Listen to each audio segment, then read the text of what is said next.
আসসালামু আলাইকুম সবাই। আমার আজকের রেসিপি গরুর মাংসের টিকিয়া বা শামি কাবাব।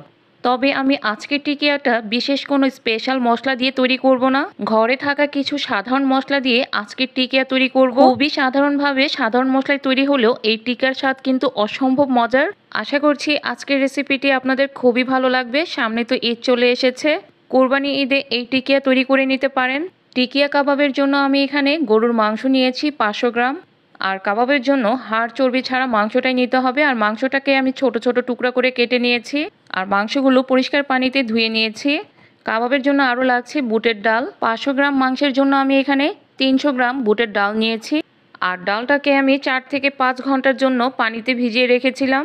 এরপর পানি চেঞ্জ করে ভালো মতো ধুয়ে পরিষ্কার করে পানি ঝরিয়ে নিয়েছি। ডালটা ভিজিয়ে রাখার ফলে কিন্তু সুন্দর মতো ডালটা সিদ্ধ হয়ে যায়। এবার কাবাবের জন্য কিছু মশলা নিয়েছি 6 থেকে 7 কোয়া রসুন, 6 টুকরো আদা, 6 থেকে 7টা শুকনো মরিচ, হাফ চা চামচ মৌরি বা মিষ্টি জিরা, 1 টেবিল চামচ ধনিয়া, নিয়েছি 4 থেকে 5টা কাবাব চিনি। এখানে আরও লাগছে 4 থেকে 5 টুকরো দারচিনি। আরও নিয়েছি 1 চা চামচ সাদা জিরা, নিয়েছি 1 চা চামচ কালো গোলমরিচ আর 5টি ছোট এলাচ। আরও নিয়েছি 4 থেকে 5টা কাঁচামরিচ। ঝালটা সম্পূর্ণ আপনাদের উপর ডিপেন্ড করে, আপনাদের টেস্ট মতো ঝালটা দিয়ে নিতে পারেন। এখন আমি সবগুলো মশলা ব্লেন্ড করে নিব। একটা ব্লেন্ডার জার নিয়েছি। এখন এতে সব ধরনের মশলাগুলো আমি একসাথে ব্লেন্ড করে নিচ্ছি। আপনারা চাইলে মশলাটা শিলপাটাতেও বেটে নিতে পারেন। আমি মিহি ব্লেন্ড করে নিয়েছি। এই তো আমার কাবাব মশলাটা তৈরি হয়ে গেছে। এবার একটি প্যান নিয়েছি আর এতে ধুয়ে রাখা বুটের ডালটা দিয়ে দিলাম।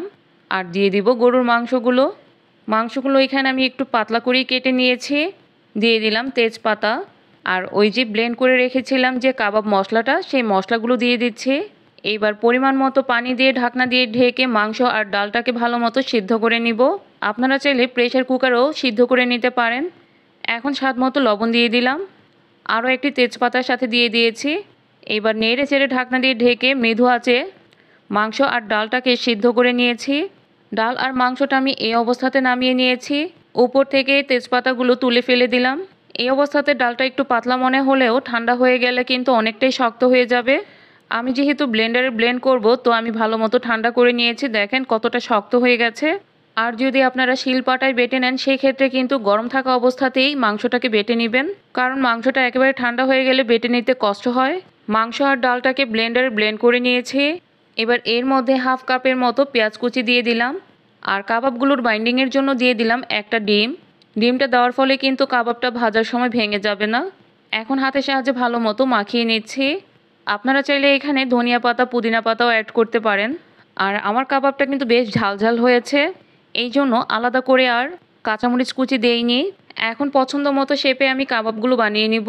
এই কাবাবটা যদি আপনারা ফ্রোজেন করতে চান, পেঁয়াজ ছাড়া আপনারা একটা এয়ারটাইট বক্সে ফ্রোজেন করে ফ্রিজে রেখে দিতে পারেন।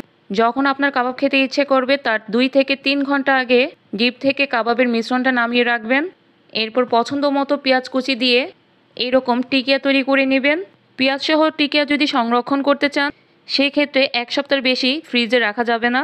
আর পেঁয়াজ ছাড়া কিন্তু 1 থেকে 2 মাস পর্যন্ত সংরক্ষণ করতে পারবেন। এবার টিকিয়াগুলো ভেজে নিব। চুলায় একটা প্যান বসিয়ে দিলাম আর এতে পরিমাণ মতো তেল দিয়ে দিচ্ছি। তেলটা যখন মিডিয়াম গরম হয়ে আসবে, এই পর্যায়ে একে একে কাবাবগুলো দিয়ে দিচ্ছি। কাবাবগুলো ছাড়ার সময় কিন্তু তেলটাকে খুব বেশি হিটে গরম করা যাবে না, এতে করে কাবাবগুলো পুড়ে যাওয়ার সম্ভাবনা থাকে। চুলার আঁচটা মিডিয়াম টু লোতে রেখে আমি কাবাবগুলো ভেজে নিচ্ছি। একটা পাশ যখন ভাজা হয়ে যাবে, আমি অপর পাশটাকেও উল্টিয়ে ভেজে নিলাম। এবার একটি ছাঁকনির সাহায্যে তেল ঝরিয়ে নিব কাবাবগুলো থেকে। একইভাবে আমি সবগুলো কাবাব ভেজে নিব। যারা আমার রেসিপিটি ফেসবুক পেজ থেকে দেখছেন, তারা অবশ্যই পেজটি ফলো করে দিবেন এবং ইউটিউব চ্যানেল থেকে দেখে থাকলে অবশ্যই চ্যানেলটি সাবস্ক্রাইব করে দিবেন।